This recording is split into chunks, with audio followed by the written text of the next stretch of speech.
Pada kesempatan ini, Dr. Rizka akan menyampaikan materi tentang keamanan, khasiat, dan mutu vaksin SARS-CoV-2 selama lebih kurang 20 menit.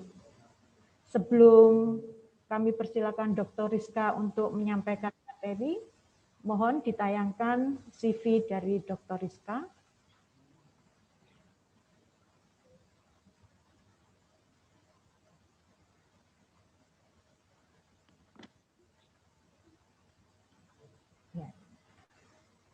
Baik, Dr. Rizka adalah alumni dari Fakultas Farmasi Universitas Airlangga.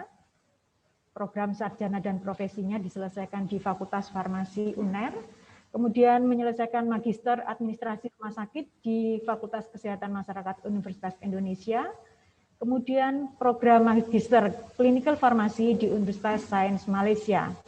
Program doktor diselesaikan oleh Dr. Rizka di Fakultas Kedokteran Universitas Gadjah Mada. Saat ini beliau adalah Direktur Registrasi Obat dari Balai POM dan juga PLT Direktur Pengawasan Produksi Obat dan NPP dari Balai POM. Sebelumnya beliau juga berpengalaman sebagai Kepala Bagian Penelitian dan Pengembangan Rumah Sakit Kanker Darmais dan juga Kepala Instalasi Farmasi Rumah Sakit Kanker Darmais. Kepada Dr. Rizka, kami persilakan untuk menyampaikan materi. Terima kasih. Selamat pagi, Assalamualaikum warahmatullahi wabarakatuh. Waalaikumsalam. Sebelumnya saya mohon maaf yang sebesar-besarnya karena saya memberikan materi sambil jalan. Tadi sebetulnya sudah standby cantik dengan background UNER, tetapi karena ada berita bahwa saya harus mengikuti pimpinan dan perjalanannya agak macet, jadi saya sambil jalan. Tetapi semangat saya untuk memberi support kepada teman-teman di UNER tidak mundur karena sudah diniati untuk bergabung bersama teman-teman di UNER. Pertama-tama yang saya hormati Bapak Dekan Fakultas Farmasi Universitas Airlangga, Pak Prof. Junaidi, adik saya, teman saya, dan juga konsultan saya, kemudian Prof. Nyoman, Prof. Fedik, dan teman-teman dari Universitas Airlangga. Perkenankan saya untuk menyampaikan beberapa hal yang terkait dengan regulasi pengembangan vaksin COVID-19 ini. Bantuan dari panitia untuk bisa men-share slide saya. Ya, langsung saja slide berikutnya. Oh, mungkin ini agak berbeda penampilannya karena berbeda laptopnya ya, berbeda device-nya. Oke, baik, langsung saja ini outline presentasi saya. Slide berikutnya. Nah, sebagai pendahuluan saja kita memahami bahwa saat ini kita menghadapi kondisi pandemi yang membutuhkan ketersediaan obat dan vaksin dengan cepat. Dan bukan hanya di Indonesia, saya rasa semua negara saat ini tergagap-gagap untuk menghadapi pandemi ini. Dan tidak ada atau belum adanya obat atau vaksin yang digunakan untuk pencegahan dan pengobatan penyakit dalam kondisi pandemi ini. Sementara kita 2 hari yang lalu mencapai angka menembus 1 juta dan pada tanggal 24 Januari kemarin adalah peringatan setahun terjadinya atau terkonfirmasinya adanya SARS-CoV-2 ini di Wuhan. Jadi dan sampai setahun ini ternyata tidak menurun juga angka kejadiannya dan bahkan peningkatan angka kematian yang cukup tinggi. Kemudian tentunya kita harus mencari jalan keluar selain mencari obat-obatan, sumber obat-obatan, kita juga berupaya untuk mendapatkan vaksin yang dapat kita pakai untuk menuju ke tujuan herd immunity atau kekebalan kelompok. Ya. Nah, tentunya vaksin yang kita gunakan harus aman, berkhasiat, dan bermutu. Nah, ini suatu dua sisi mata uang yang sulit ya, antara menjaga keamanan, khasiat, dan mutu vaksin dengan kecepatan. harus kerja cepat, tapi harus menghasilkan vaksin yang aman, berkhasiat, dan bermutu. Slide berikutnya. Nah, ini adalah suatu bentuk roadmap pengembangan vaksin. Kalau kita lihat di atas adalah rute pengembangan vaksin secara konvensional, di mana kita mulai dari skala laboratorium, kemudian skala pilot, kemudian production scale. Ini adalah idealnya seperti ini. Nah, baru boleh masuk ke Badan POM setelah semua proses itu selesai. Nah, di sini pada saat laboratory scale ini mulai dilakukan pengembangan-pengembangan ya, manufacturing process development, analytical method development and validation, kemudian process optimization and characterization dan yield consistency. Kemudian baru masuk ke pilot scale. Di sini mulai dibuat upscaling untuk pilot manufacturing ya. Kemudian masuk ke uji klinik. Setelah proses uji klinik baru masuk ke production scale. Nah, dalam kondisi pandemi ini kita menerapkan yang disebut sebagai pengembangan dengan adaptive trial ya. Di mana selain kita melakukan merging atau paralel dalam pelaksanaan uji klinik, sebagai regulator, Badan POM menerapkan suatu proses regulatori pendaftaran dengan menggunakan parallel submission atau dengan rolling submission. Jadi artinya data-data yang dimiliki oleh peneliti, oleh pengembang, itu dapat disampaikan ke Badan POM secara bertahap.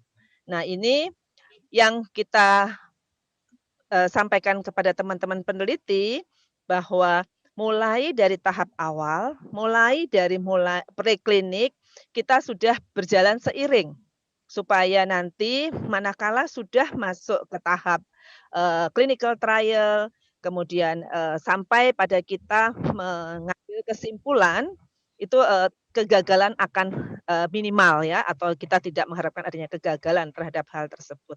Slide berikutnya.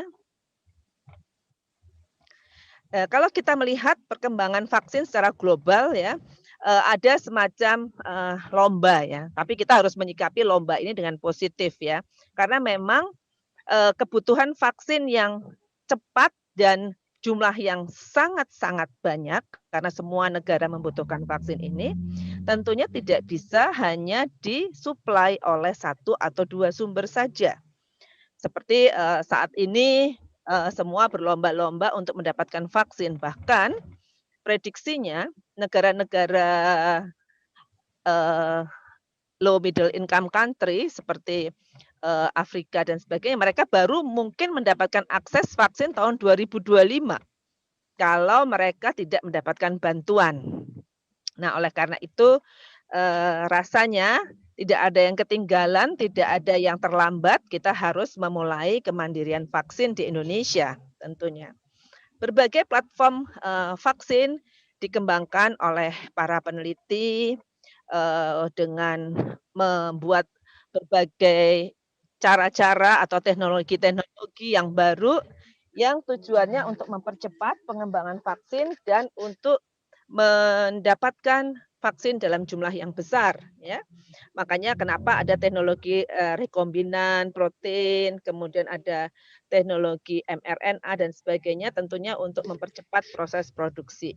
Meskipun vaksin-vaksin konvensional seperti inactivated virus itu masih terus dikembangkan.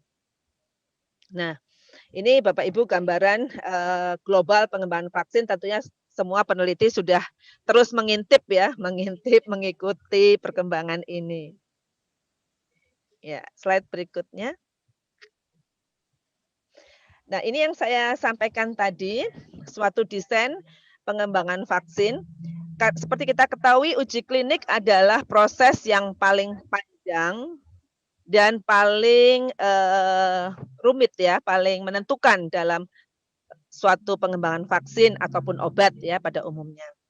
Kalau kita lihat kemarin masyarakat kita semua sudah pada melek ya, sudah pada eh, melihat atau memandang apa itu uji klinik, bahkan sudah mulai berhitung berapa lama uji klinik ini selesai dan sebagainya. Nah ini, suatu desain percepatan ya, potential accelerated pathway untuk COVID-19 vaksin. Ini, desain ini atau, cara-cara ini sudah kita terapkan untuk, eee, persetujuan atau uji klinik vaksin yang sudah kita setujui, CoronaVac kemarin ya. Di mana, uji klinik fase 1 dilakukan dengan interim analisis dari uji klinik fase 1 kita lanjut ke uji klinik fase 2. Kemudian uji klinik fase 2 ini paralel dengan uji klinik fase 3 dengan interim analisis uji klinik fase 2 dengan mendapatkan data-data surrogate, kita langsung masuk ke uji klinik fase 3. Nah, kemudian uji klinik fase 3 dengan interim analisis kita bisa memberikan, emergency use authorization. Nah, ini nanti, mungkin dalam merancang uji klinik, kita berharap teman-teman juga nanti akan mengadop cara-cara seperti ini dan alhamdulillah kami di Badan POM sudah mempunyai pengalaman untuk memberikan persetujuan dengan, model seperti ini. Jadi nanti, teman-teman di UNER yang sudah mulai akan masuk uji klinik, kita segera menyusun, protokol uji kliniknya dengan, desain adaptive trial ini. Slide berikutnya. Ini adalah, tugas yang kami jalankan, dalam mengawal keamanan, khasiat, dan mutu vaksin pre dan post market. Di sini kita melihat bahwa pelaksanaan uji klinik harus dikawal oleh Badan POM mulai dari persetujuan pelaksanaan uji klinik. Jadi, untuk pelaksanaan uji klinik, Badan POM memberi persetujuan, artinya bahwa jika sudah disetujui oleh Badan POM, desain dan, pelaksanaan uji klinik itu sudah mencukupi untuk, pembuktian suatu khasiat dan keamanan suatu vaksin, ya. Nah, selain itu juga kami melakukan inspeksi. Nah, inspeksi ini jangan diartikan sebagai, polisi ya, mengawasi yang, seperti polisi, tapi kami melakukan pembinaan, lebih pada pembinaan. Karena apa, Bapak Ibu sekalian, suatu data yang valid, dengan integritas yang tinggi tentunya akan menghasilkan evidence yang baik untuk pemberian persetujuan vaksin. Karena kami akan sulit nanti kalau data-data tersebut tidak mampu telusur, validitasnya tidak dapat dipertanggungjawabkan, manakala kami melakukan evaluasi untuk pemberian izin edar ataupun emergency use authorization itu akan sangat sulit. Nah, oleh karena itu Bapak Ibu sekalian kalau kami inspeksi, jangan alergi ya. Justru nanti Bapak Ibu sekalian kalau sudah mulai uji klinik, lapor ke kami, minta diinspeksi sedini mungkin ya, sesering mungkin. Tapi sumber daya kami yang nggak cukup nanti ya.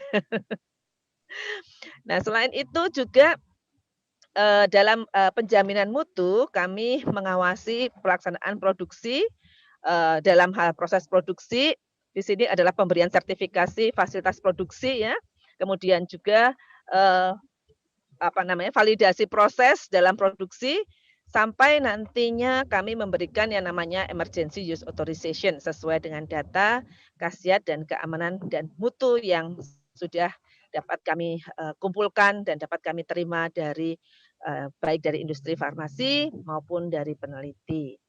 Nah, untuk di tahap post market tentunya kami tidak selesai hanya di pre-market saja, tapi kami juga melakukan pengawalan post market seperti kita ketahui, vaksin dan obat-obatan yang dikeluarkan dalam kondisi emergensi ini masih harus dikawal ketat post marketnya dengan uji klinik lanjutan dan dengan, pelaksanaan pharmacovigilance yang ketat. Selain itu juga pengawasan distribusi dari vaksin tersebut.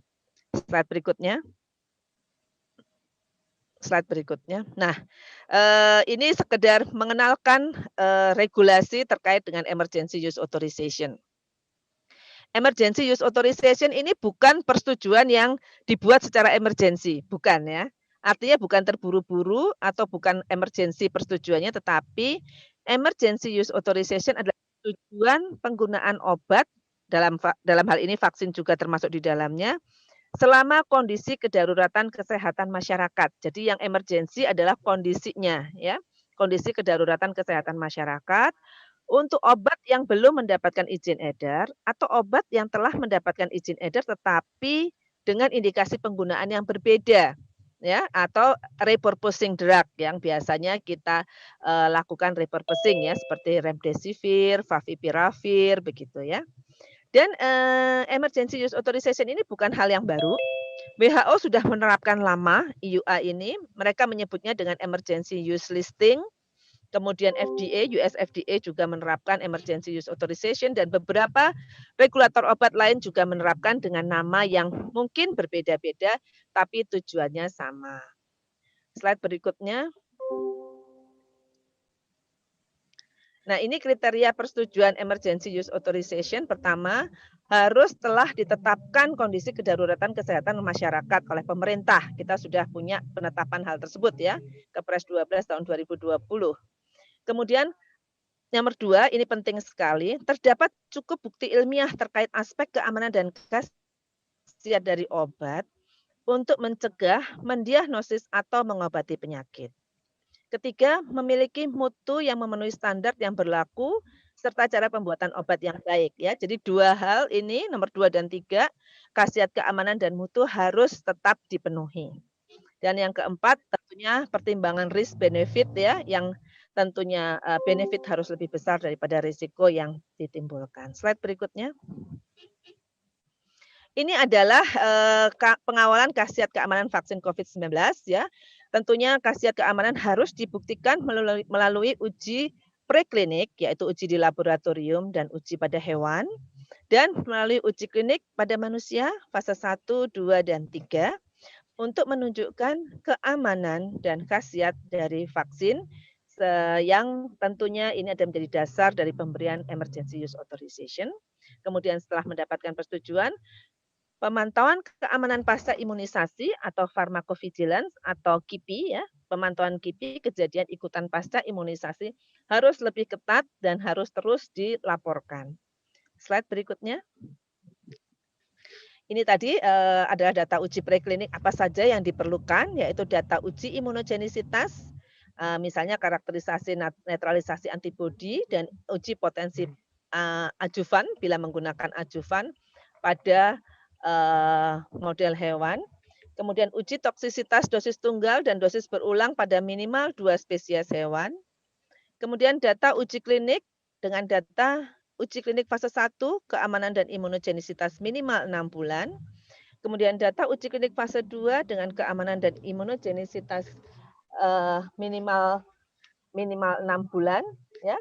Sedangkan data uji klinik fase 3 menggunakan data uji klinik interim fase 3 dengan pengamatan 3 bulan untuk mendapatkan keamanan, efikasi, dan imunogenisitas.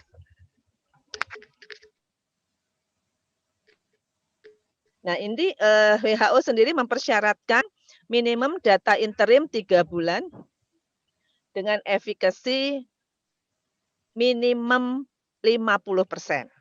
Dengan catatan, uji klinik harus dilanjutkan sampai periode pengamatan 6 bulan. Slide berikutnya.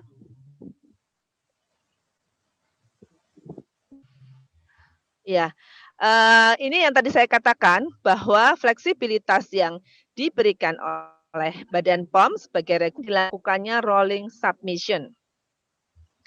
Rolling submission ini industri farmasi dibolehkan melakukan penyerahan data secara bertahap berdasarkan ketersediaan data. Kemudian kami menurunkan timeline sampai 20 hari kerja ya. Tentunya setelah data diserahkan seluruhnya ya, full submission.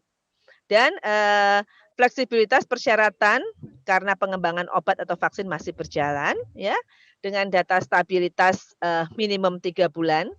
Selain juga karena pengembangannya masih berjalan, vaksin ini penggunaannya sangat cepat ya, artinya tidak sampai disimpan lama, vaksin ini sudah habis ya. Jadi data stabilitas 3 bulan kami rasa cukup dengan terus melakukan in use stability dan memantau terus stabilitasnya tersebut. Kemudian data klinik yang belum tersedia seluruhnya dalam pengembangan ini masih harus dilanjutkan sampai nanti mendapatkan full marketing authorization. Slide berikutnya. Ya, ini data mutu, tentunya data mutu tidak bisa kami relaksasi kecuali data stabilitas. Ini nanti akan dipenuhi manakala kita sudah menyusun dosier nanti dokumen-dokumen mutu apa saja yang harus dipenuhi oleh, pendaftar ya. Dalam hal ini tentunya industri farmasi nanti yang akan mendaftarkannya. Slide berikutnya. Nah ini, yang paling penting ya, makanya nanti harus ada, kerjasama antara akademisi dan industri, tadi Pak Jun sudah menyampaikan ya, kolaborasi antara pemerintah, lembaga riset, akademisi dalam hal ini, kemudian industri farmasi. Di mana peran dari lembaga penelitian dan di mana peran dari industri farmasi, ya. Di sini, kita berharap agar kolaborasi ini dapat berjalan dengan baik ya, sehingga nanti pada saat pengembangannya tentunya, tugas masing-masing, apakah itu peneliti, apakah itu industri farmasi, dapat dilaksanakan sesuai dengan tahapannya. Tetapi ini tidak exactly, ini nggak boleh dilakukan oleh lembaga peneliti atau ini nggak boleh dilakukan oleh industri farmasi. Bisa-bisa saja ini akan berbaur atau, terjadi overlapping ya dalam pelaksanaannya. Nah, ini nanti diharapkan, kerjasama, dari awal ya, antara lembaga penelitian dan industri farmasi supaya ketika masuk dalam tahap komersial atau industrialisasi, semua data-data itu dapat sudah dihasilkan dengan baik dan dapat mendukung proses persetujuan nantinya. Slide berikutnya. Ini adalah pengalaman kami melakukan rolling submission, Bapak Ibu sekalian. Jadi, ketika kami mengeluarkan emergency use authorization pada tanggal 11 Januari kemarin, pada dasarnya kami sudah melakukan evaluasi dari bulan Oktober, ya. Mulai dari, pelaksanaan inspeksi GMP, kemudian, evaluasi data uji klinik fase 1 dan fase 2, kemudian penambahan data berikutnya, kemudian data mutu, kemudian evaluasi data uji klinik fase 3. Jadi data yang dimiliki oleh industri farmasi dapat disampaikan secara bertahap. Dan akhirnya pada tanggal 11 Januari kami dapat memberikan emergency use authorization. Nah, begitu juga dengan nanti pengembangan vaksin merah putih yang dilakukan oleh peneliti di Indonesia, kami juga berharap akan, hal tersebut dapat kita lakukan bersama. Bahkan Bahkan kami menawarkan untuk pengembangan merah putih ini, vaksin merah putih dari mulai uji preklinik kami sudah mengevaluasi dulu, supaya nanti ketika masuk uji klinik semua sudah dapat berjalan dengan baik. Slide berikutnya. Nah, ini proses evaluasi yang kami lakukan. Ada beberapa, panduan dan pedoman yang bisa kita pakai bersama ya, dalam pengembangan produk biologi, dari data quality, data mutu ya, data safety, efficacy, kami lakukan, evaluasi dan, evaluasi dilakukan bersama dengan Komite Nasional Penilai Obat, juga expert klinisi ad hoc ya. Dalam hal ini tentunya expert di bidang vaksin dan, alergi imunologi ya, untuk mengambil keputusan bahwa kemanfaatan dari vaksin ini, jauh lebih besar daripada risiko yang ditimbulkan ya, sehingga, kita dapat memberikan emergency use authorization. Kalau kita lihat, WHO menetapkan minimal 50%, artinya dengan 50% efficacy, kita sudah dapat, menurunkan angka kejadian penyakit dan menurunkan angka kematian. Perhitungan yang dilakukan WHO, 50% efficacy membutuhkan, cakupan imunisasi atau vaksinasi 100% agar terbentuk herd immunity. Jadi, dengan angka efikasi tersebut kita dapat memprediksi berapa jumlah cakupan. Nah, WHO mengatakan bahwa 50% itu untuk 100%, cakupan akan terbentuk herd immunity dalam suatu populasi. Slide berikutnya. Ini penilaian terhadap khasiat vaksin yang dilakukan oleh Badan POM. Pertama-tama tentunya imunogenisitas yang harus kami lihat dulu ya.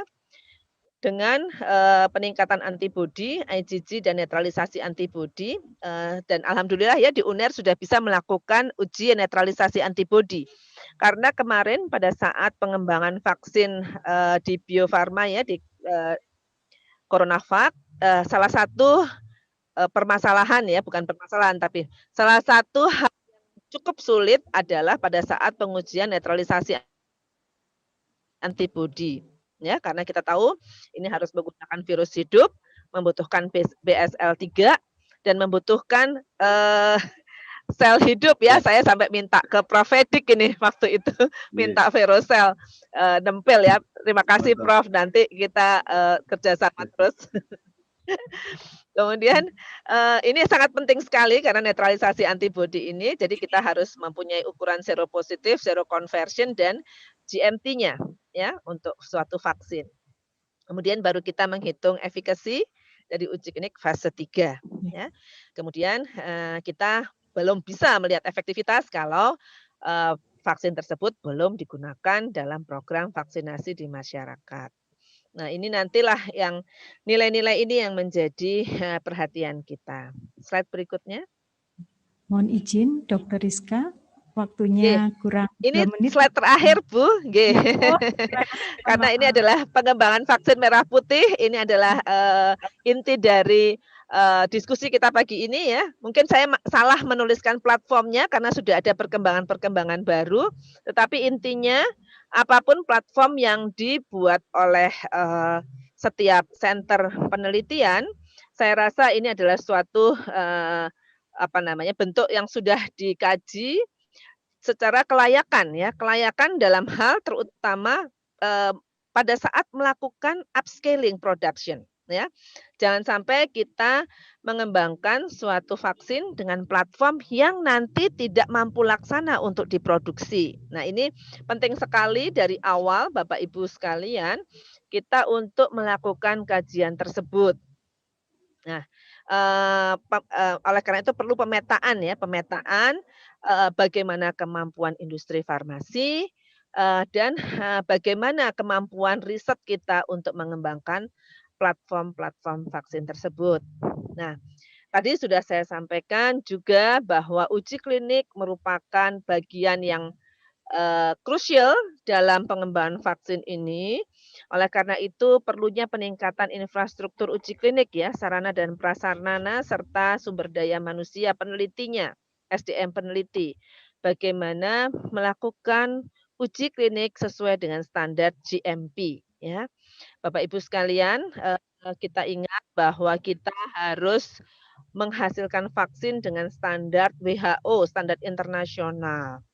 Oleh karena itu pelaksanaan uji klinik harus dilakukan sesuai dengan standar GCP ya. Ini adalah, pembelajaran buat kita semua karena kita melakukan uji klinik masif ya, besar, bagaimana kita mengawal pendataan. Kita tahu bahwa ini adalah proses yang sangat sulit, menjaga integritas data, mungkin kita berniat untuk berintegritas dalam menyediakan data, tetapi infrastruktur yang tidak mendukung, misalnya, pengumpulan data secara elektronik, sistemnya tidak, user friendly atau, terdapat, kesalahan-kesalahan dalam input data, ini sangat-sangat berpengaruh ya. Dari pengalaman kami, ketika kami melakukan inspeksi uji klinik, masalah compliance pengisian data ini menjadi hambatan yang sangat besar dalam, pelaporan uji klinik nantinya. Padahal pelaporan uji klinik tersebut dijadikan dasar bagi kami untuk memberikan persetujuan. Kemudian, sentra penelitian, laboratorium yang komprehensif seperti tadi saya sampaikan, pengujian antibodi netralisasi harus disiapkan sehingga nanti, tidak menjadi kendala, hambatan ya, dan fasilitas industri farmasi yang bermitra dalam dengan lembaga penelitian untuk melakukan scaling up hilirisasi penelitian. Tentunya ini kerjasama pentahelix ya antara akademisi, bisnis, dan pemerintah, juga masyarakat karena nanti kita butuh bantuan masyarakat nih untuk uji kliniknya. Bagaimana kita mengedukasi masyarakat bahwa menjadi relawan uji klinik itu bukan menjadi kelinci percobaan, tapi menjadi pahlawan. Wah, ini gimana ya caranya nanti ya? Kita mengedukasi masyarakat bahwa dia adalah menjadi pahlawan kemanusiaan dalam menghasilkan suatu vaksin. Dan tentunya media ya, media ini supaya tidak menjadi infodemik yang menyesatkan dengan hoax-hoax, tapi justru mendorong pengembangan vaksin ini. Slide berikutnya, mungkin penutup ya dari saya. Pemberian emergency use authorization adalah persetujuan penggunaan vaksin di masa pandemi dengan memperhatikan pemenuhan standar sebagai vaksin yang aman, berkhasiat, dan bermutu. Kemandirian di bidang vaksin ini diperlukan untuk menjaga ketersediaan vaksin dalam mensukseskan program pembentukan herd immunity. Bapak Ibu sekalian, saya baru mendapatkan berita dari kolega yang ada di Swedia bahwa Eropa mulai membatasi pengeluaran vaksin dari negaranya, Uni Eropa ya. Mereka mulai menseleksi untuk pengeluaran vaksin dari wilayah Eropa. Mungkin mereka mau mencukupi dulu kebutuhan dalam wilayahnya mereka, sehingga suplai keluar juga dibatasi. Ya, ini tentunya vaksin merah putih sangat diharapkan untuk replace ya, untuk mengatasi kondisi-kondisi tersebut. Akselerasi untuk memproduksi vaksin dalam negeri perlu kerjasama yang baik antara pemerintah, akademisi, dan industri farmasi. Kemudian penguatan sarana dan prasarana riset serta SDM dalam menjalankan penelitian menjadi fokus utama dalam pengembangan vaksin COVID-19 ini ya, khususnya vaksin merah putih. Demikian yang dapat saya sampaikan. Terima kasih. Saya kembalikan kepada moderator. Mohon maaf kalau tidak terlalu sempurna dalam menyampaikan paparan. Terima kasih.